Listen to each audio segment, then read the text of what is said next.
welcome to Dubai. This video is all about artificial intelligence in the hotel industry.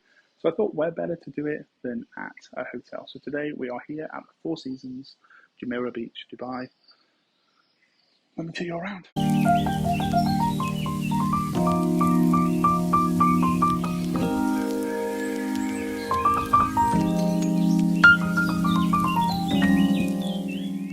What is artificial intelligence going to do to the hotel sector in the coming decade, if anything? So my name is Liman. This is ML.Run, and over the last 2 years, I've stayed in over 70 hotels across 12 different countries. And that experience has kind of taught me a thing or two about the hotel industry. Firstly, most hotels are pretty commoditized. They give you somewhere to sleep, somewhere to eat, and sometimes somewhere to gym and somewhere to swim. The thing that really separates one hotel from another, not necessarily good or bad, but from one hotel to another, is the people. A person, be it a porter, be it front of house staff, a housekeeping, a pool guy, a lifeguard, any one of these people can make or break your hotel experience, for the positive and for the negative.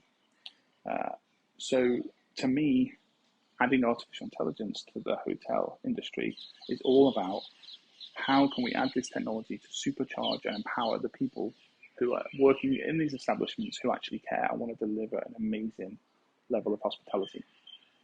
So where do we start with AI in hotels? For me, the first thing, let's just start at the blank canvas. We have a plot of land and we want to build a hotel. Normally, that has been traditionally gone to the architects. They build an amazing hotel, the hotel management company come in, take it over and do everything else. But I think what we're going to see now with the rise of things like Midjourney and DALL-E and Adobe Firefly, we're going to see these operators of hotels start to, express their creative abilities. They're going to start playing around with these tools more and more and start inventing new aesthetics for a hotel experience. Hotels haven't massively changed in the last kind of 10, 20 years. Like, it's a massive lobby, some chandeliers, a check-in desk. The experience is quite consistent. Now, if you're a hotel manager or you're part of the creation of a hotel experience, you now have the ability to describe and visualize what's in your head.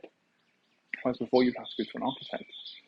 You can also now 3D print, a model. That 3D model can then be industrially print into an actual thing for the hotel lobby.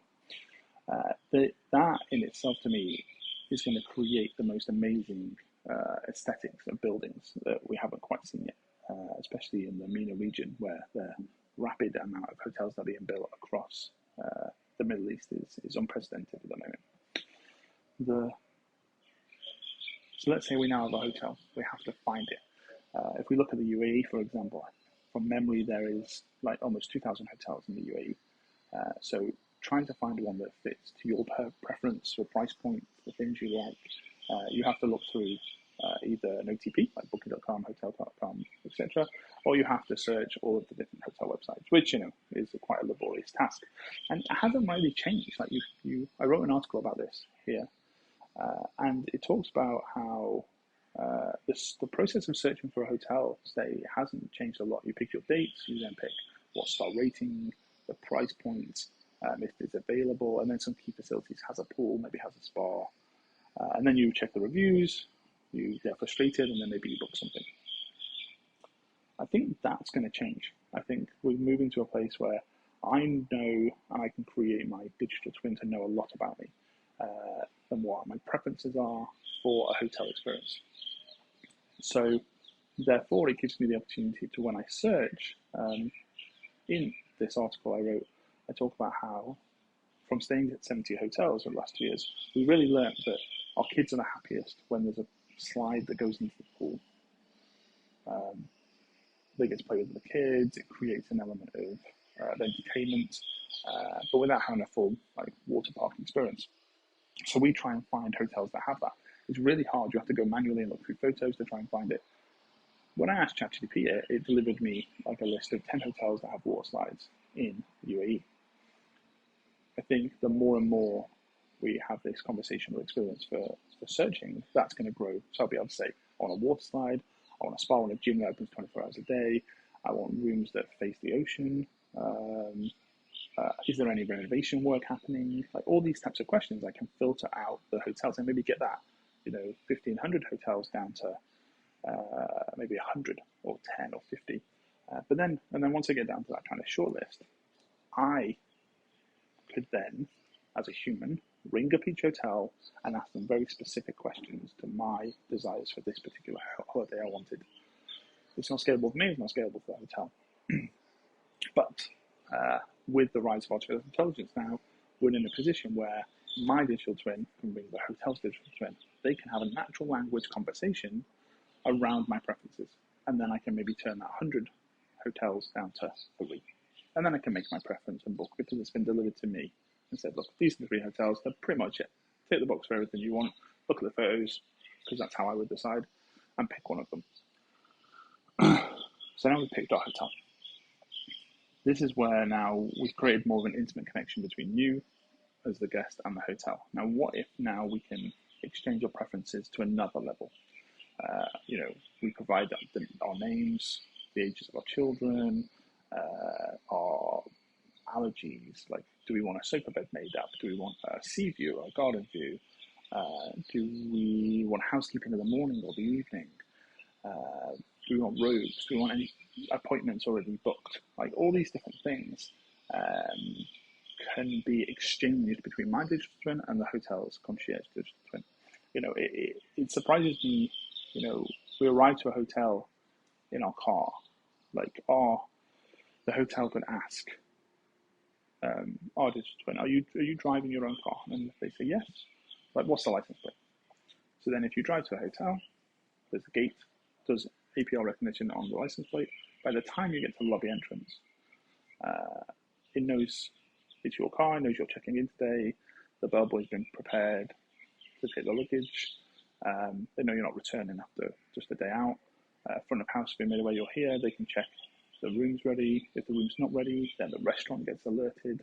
Say, look, just make a couple of drinks because these guys are going to be here for about 20 minutes. That check-in experience becomes a fluid flow of experience. And I think, that can make or break the start of a holiday. Even if something not great has happened along the way, you can recover in that flow.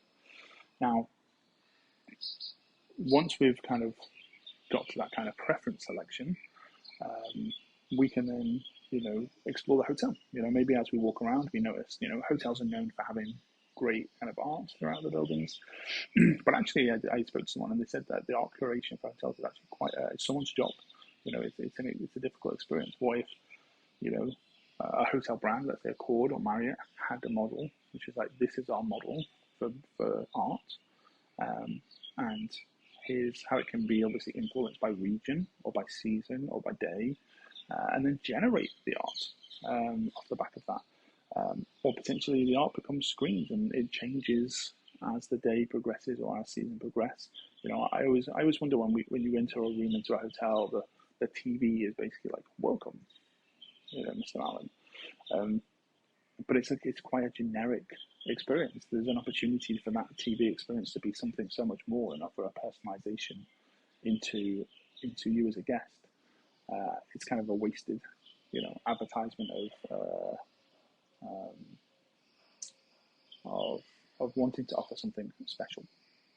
So, and speaking of a hotel room, we were all hoping I'd done projects in a previous life around having smart assistants for hotel rooms, the Alexas, the Google Homes, and they, for automation, they're great, but they didn't quite deliver on that if you don't know the person. Whereas now, with LLMs and the advancements in natural language understanding, you could walk into a room and it already knows what language you speak because it's checked the preferences. So you just say, you walk in and the room greets you in Arabic, in French, in English, in German, in Swahili, for example.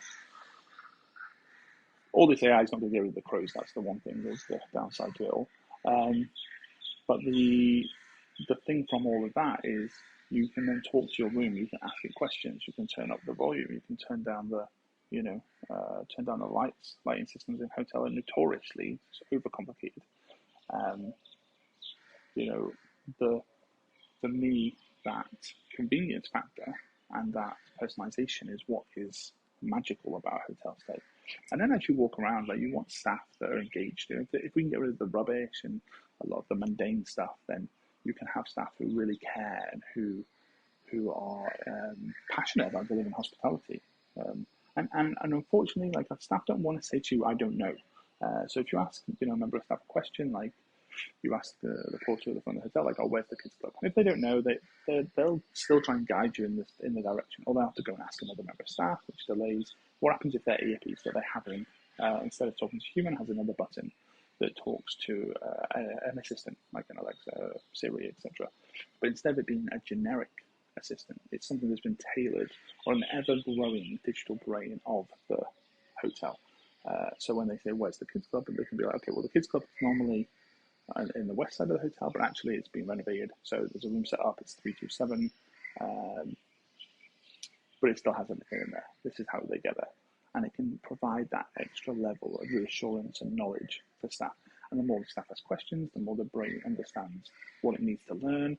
And you basically get these supercharged, unbelievably knowledgeable staff that can talk to it even when there's no guest around, just to further cement their own training ability. And I think that's what it comes down to, all this stuff, when it comes to hotels. AI is not going to, of course, robots will come along and, we've seen this in Japan and stuff, but it's a human experience. That's the thing that hotels deliver. They give you a place to relax and provide a human-to-human connection between you and the people that work here to provide that amazing hospitality. And I think AI is going to open up the opportunity for people who are great at what they do to do more greatness in their roles in hotels, and create more memorable experiences for us as guests. So I look forward to the next decade of hotels and how it's going to change in our coming lifetime. They're magical places.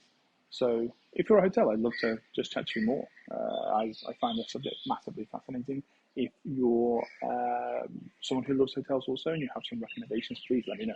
I'm always looking for great hotel recommendations. And if you work in a hotel, from a point of view of, are you the lifeguard? Are you the guy who works behind the bar? Is everything I've just said worrying you? Is it of concern? Please reach out. I'd love to have a conversation with you and see if I've missed a boat here somewhere, or if there's anything that we at ML.Run should be offering to help people like yourself in your roles. Have a nice day.